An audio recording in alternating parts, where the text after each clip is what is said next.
Bendiciones hermanos, mi nombre es Leandro Ezequiel Vitale, para los que no me conocen, conforme a lo que estamos haciendo en la iglesia, me ha tocado a mí preparar un estudio bíblico. Vamos a hacer una serie de videos, unos 4 o 5 videos, probablemente unos 5 videos, tomando un tema. Estos van a ser continuados y van a ir en orden, ¿sí? Entonces sería ideal, dentro de lo posible, poder ver todos los videos siempre en orden. Es mejor porque va a haber una continuidad. Y si bien mi idea es poder preparar un material donde no sea necesario ver el video 1, 2 y 3 para ver el 3, siempre va a haber una continuidad y lo ideal siempre es tener el paquete completo, por supuesto, ¿no? Habiendo dicho esto, es el primero de los videos por supuesto, y bueno, espero que sepan disculpar cualquier desprolijidad o falta de orden que pueda llegar a existir. Lo iremos corrigiendo, lo prometo, en los próximos materiales que vayamos preparando, ¿sí? El tema que vamos a estudiar lo titulé Nuestra identidad. ¿Qué quiero decir con esto? Yo los invito a que pensemos en otros países. Por ejemplo, que pensemos de un país europeo, como Alemania. Yo le pregunto a usted, ¿cómo se imagina un alemán? Y bueno, yo me lo imagino en alto, yo me lo imagino rubio, con ojos celestes. Me pienso una persona seria, una persona con un temperamento frío, tal vez. Nos acordamos de algunas también desafortunadas circunstancias futbolísticas, más si vivimos en Argentina. Y de pronto, si me voy al lado de los, no sé, por ejemplo, los italianos, me imagino una persona apasionada que se abraza o a los cachetazos. Nos imaginamos comidas, Venecia, y muchos otros lugares que tal vez ni siquiera vimos, más que por una postal, que no hemos estado nunca ni siquiera cerca de ellos, que tal vez ni siquiera hemos hablado con un alemán o con un italiano o una persona de otro país. Sin embargo, tenemos esos prejuicios en nuestras mentes, ya sin siquiera tener algún contacto. En algunos casos esos prejuicios son equivocados y en muchos son ciertos, están correctos, ¿sí? A esos prejuicios yo los llamaría un estereotipo, ¿sí? Sería como una idea, algo ya prearmado, como un molde, ¿no? Ahora, estos estereotipos necesariamente no representan el total de la población, ¿no? Yo puedo encontrar alemanes que son muy simpáticos y puedo encontrar italianos que son muy, muy serios, muy fríos. Eso no es un problema, ¿sí? Sabemos que la ciudadanía está dada por lo general por una cuestión diplomática, tal vez un trámite que yo puedo hacer en una embajada, o simplemente por haber nacido en un determinado territorio, al nacer me dan la ciudadanía de ese país. Nuestro comportamiento, a lo que quiero llegar, no necesariamente representa al 100% el estereotipo de este país, pero sí lo hace sobre un gran porcentaje de la gente que vive en dicho lugar. Por eso nosotros tenemos esas ideas, justamente, ¿no? Ahora, sabemos que Dios es rey y por ende tiene un reino, y no es muy difícil determinar que el reino de Dios es el reino de los cielos. Ahora, sabemos que Dios es la autoridad suprema de todas las cosas, por supuesto, pero específicamente de este reinado, es la autoridad máxima. Y sabemos que el reino de los cielos sería la extensión geográfica, que aunque tal vez no la podamos ver, es real, tiene un lugar material, que tal vez sea espiritual en este momento y no lo podemos ver con nuestros ojos. No significa que no exista, existe, e indudablemente en algún momento, y la Biblia lo deja en claro, ese reino va a impactar de forma completa sobre nuestro mundo material, ¿sí? sobre lo que hoy vivimos, sobre esta misma tierra. Pero bueno, eso ya es otro tema un poco más complicado. A lo que quiero llegar es que tenemos a la autoridad máxima, que es Dios, y tenemos este reino que es la extensión geográfica que es el reino de los cielos. Y ahora, ¿cuál es la ciudadanía? ¿Cuáles son los que habitan ese reino? Bueno, la Biblia dice que nosotros somos ciudadanos del cielo. Nuestra ciudadanía no es en la tierra, sino en los cielos. Lo dice en Filipenses capítulo 3, versículo 20, nuestro querido apóstol Pablo. Y entonces, Esto nos lleva a una pregunta: ¿cuál es nuestro estereotipo? ¿Qué es lo que nos hace a nosotros cristianos? Nosotros no nacemos en el reino de los cielos cuando salimos del vientre de nuestras madres, no tenemos un documento físico, un pasaporte. Tenemos algo mucho más importante en realidad, que no lo quiero reducir de ninguna forma, es mucho más que eso por supuesto, pero estamos sellados con el Espíritu Santo. Eso es mucho más importante por supuesto que cualquier pasaporte, documento, sello o indulto que pueda existir en el mundo, que nos pueda dar ninguna autoridad en esta tierra. Pero es indudable que nosotros tenemos ese sello, que es el del Espíritu Santo. Eso nos hace partícipes, eso demuestra que somos partícipes del reino, pero además es importante que tomemos en cuenta una serie de circunstancias que son nuestro comportamiento. Y qué mejor para decirnos cuál es el comportamiento, cuál es el parámetro que nosotros como ciudadanos del cielo tenemos que tener, que es el mismísimo Señor Jesucristo, que dio en el Sermón del Monte, en Mateo capítulo 5, de los versículos 2 al 12. Voy a leer la que es la versión de la Biblia de las Américas. Vamos a hacer lo siguiente para que quede ordenado esto. Voy a leer los 10 versículos que tenemos que vamos a estudiar, y posterior a ello vamos a hacer unas aclaraciones y ya de ahí nos vamos a meter en lleno de lo más breve posible a las bienaventuranzas, ¿sí? Empiezo en el versículo 2. Dice: y abriendo su boca les enseñaba diciendo: bienaventurados los pobres de espíritu, pues de ellos es el reino de los cielos. Bienaventurados los que lloran, porque ellos serán consolados. Bienaventurados los humildes, pues ellos heredarán la tierra. Bienaventurados los que tienen hambre y sed de justicia, pues ellos serán saciados. Bienaventurados los misericordiosos, porque ellos recibirán misericordia. Bienaventurados los de limpio corazón, pues ellos verán a Dios. Bienaventurados los que procuran la paz, pues ellos serán llamados hijos de Dios. Bienaventurados aquellos que han sido perseguidos por causa de la justicia, pues es de el reino de Dios de los cielos, pues de ellos es el reino de los cielos.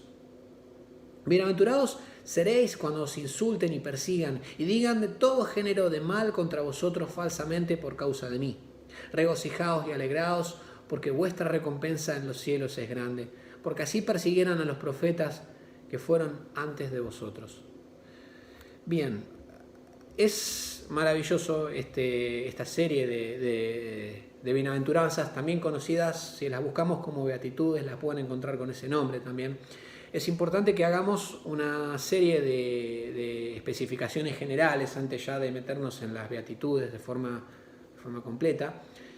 La primera es: ¿cuál es la palabra bienaventurado? Es una palabra que se repite varias veces y es extremadamente importante. Bienaventurado viene del griego makarios y puede ser traducido como afortunado, feliz o bendito. ¿Sí? Algo que resulta un poco curioso, ¿no? Porque leemos la palabra pobre, leemos la palabra humilde, la palabra el que llora, si te persiguen. Leemos todas esas palabras un poco difíciles al lado de la palabra felices o bienaventurados, afortunados. Es un poco controversial. Lo que nos permite entender de forma inicial y muy clara es que no necesariamente las cosas que Dios considera bienaventuranzas para el mundo humano lo son. De hecho, la Biblia es muy clara en numerosísimos pasajes y especifica de forma totalmente clara que lo que el hombre persigue para su felicidad no tiene nada que ver con la felicidad real. Nosotros humanamente perseguimos felicidades temporales en cuanto al dinero, estabilidad económica y muchas otras cosas que no necesariamente representan algo que va a ser permanente. La felicidad de Dios, la bienaventuranza que Dios nos propone aquí, viene para algo eterno, es algo completo. Habla de fortunas y riquezas, pero en los cielos, no las dice en la tierra. Entonces, queda muy claro que la bienaventuranza de parte de Dios no necesariamente significa algo que nosotros como humanos podamos entender de forma rápida, sencilla, de ninguna manera. Por lo contrario, tenemos esa idea totalmente opuesta, ¿sí? Entonces es importante que veamos esto con unos ojos distintos a los que lo podríamos ver en una forma en nuestra humanidad, ¿sí? En segundo lugar, y muy importante, tenemos que hablar un poco del contexto en donde el Señor da este mensaje. Para el momento en el que el Señor Jesucristo estaba dando el Sermón del Monte, el pueblo judío ya había sido conquistado por ya en ese momento, Imperio Romano, hace unos prácticamente 100 años, y estaba siendo gobernado en forma militar, administrado y regido con leyes romanas, pero además tenía la Corte Suprema Judía, que era el Sanedrín. Ellos se basaban en la ley mosaica. Recordemos que en ese momento no existía Nuevo Testamento, no estaba la crucifixión, por supuesto, no estaba el Nuevo Pacto, estaba la ley mosaica, lo que Moisés había recibido de parte de Dios, y eso era lo que estaban usando para vivirlo en el pueblo judío, de forma religiosa, en forma civil, ¿sí? Esa era la ley judía. De ahí nosotros sabemos además que en ese momento los que administraban o enseñaban las leyes eran los fariseos junto a los escribas, ¿sí? Y para este momento, ya unos cuantos cientos de años posteriores a que había venido, Moisés había recibido, las tablas con los mandamientos y se había escrito la ley mosaica, ya había habido muchos cambios, modificaciones y tergiversaciones dentro de esta ley, ¿sí? Es importante que nosotros sepamos que para el momento en el que el Señor da este mensaje, los fariseos habían modificado de forma importante la ley. No era la misma ley, era una ley que estaba torcida, una ley que estaba sucia, no era la ley original. Tenía mandamientos y establecía cosas que nada tenían que ver con el cristianismo, con el judaísmo que había venido de parte de Dios. Nada que ver. Estaban con enseñanzas que no tenían sentido. De hecho, si hemos leído los evangelios, podemos ver en numerosas ocasiones que los fariseos le reprochan a Jesucristo que los discípulos de ellos no se lavan las manos antes de comer, o que, por ejemplo, recolectaban espigas para comer en el día de reposo. Incluso tenemos casos claros en donde los fariseos se sentaban y estaban mirando así al Señor a ver si sanaba a alguien en el día de reposo.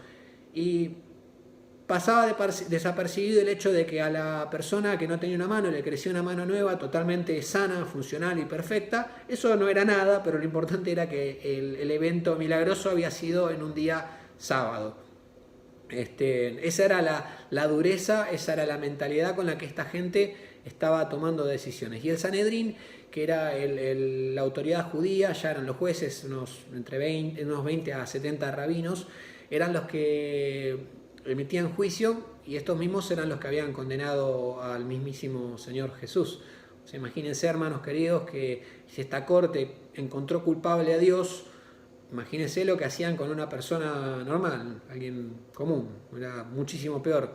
Con lo cual nos queda claro que no tenía nada que ver con una situación espiritual, sino que simplemente era algo humano que se usaba para obtener posiciones de poder, riquezas, nada que hoy desconozcamos, ¿no? Digamos, no ha cambiado mucho, era lo mismo que sigue siendo hoy en cuanto a la autoridad que había en ese caso, en cuanto a lo judicial al menos, se manejaban de esta forma.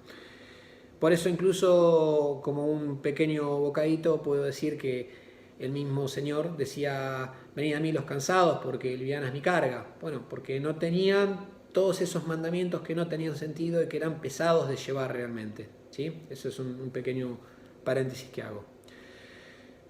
Metiéndonos ya ahora de forma completa en las beatitudes, en las bienaventuranzas, vamos a hablar de la primera, la que está en el versículo 3, que es la de los pobres de espíritu, ¿sí? Vamos a nombrar esta y luego las siguientes las vamos a hacer en los próximos materiales para que no se extienda mucho el video. ¿Qué significa ser pobre primero, ¿no? Cuando hablamos de pobreza nos imaginamos de alguien que está en una situación de calle, que está mendigando por alimento, que está en necesidad verdaderamente, ¿no? Entonces podemos decir que la pobreza es la necesidad de algo, es estar falto, escaso de, ¿sí? Es no tener la capacidad de autoabastecernos, sino depender de algo más para poder saciar nuestra necesidad. Acá la palabra de espíritu, las dos palabras estas de espíritu, modifica a pobres. Es decir, no habla de una pobreza material, no habla de una pobreza en cuanto a lo físico, no habla de riquezas, de territorios, no habla de autoridades, habla de algo espiritual, de algo que trasciende lo material, ¿sí?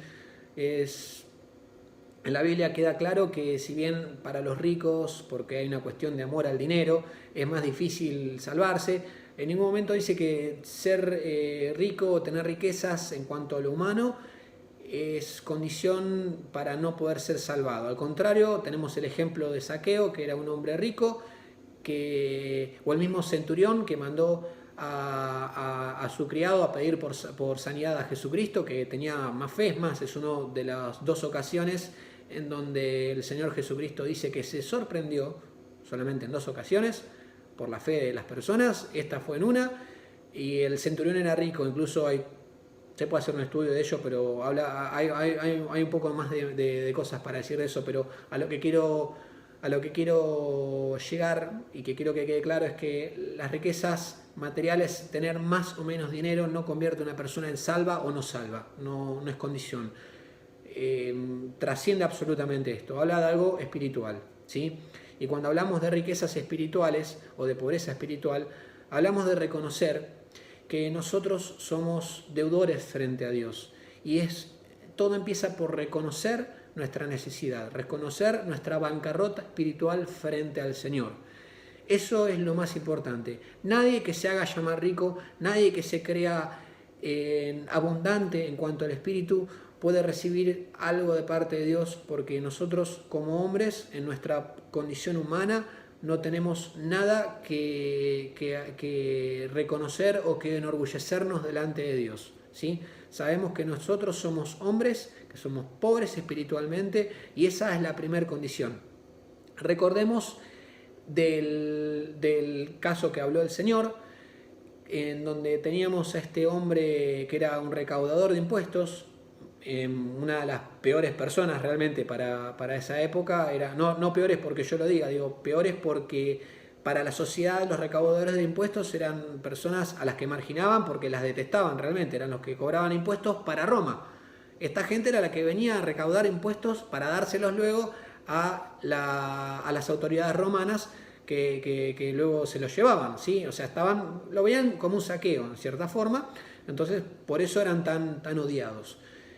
Y teníamos al fariseo, y tenemos el ejemplo, bueno, como dice en Lucas 18:13, ¿qué fue lo que dijo el recaudador de impuestos? Dice: pero el recaudador de impuestos, de pie y a cierta distancia, no quería siquiera alzar los ojos al cielo, sino que se golpeaba el pecho diciendo: Dios, ten piedad de mí, pecador. Y teníamos por contraparte al fariseo diciendo: gracias, Señor, porque no soy como este, yo doy diezmo, yo hago esto, yo hago lo otro.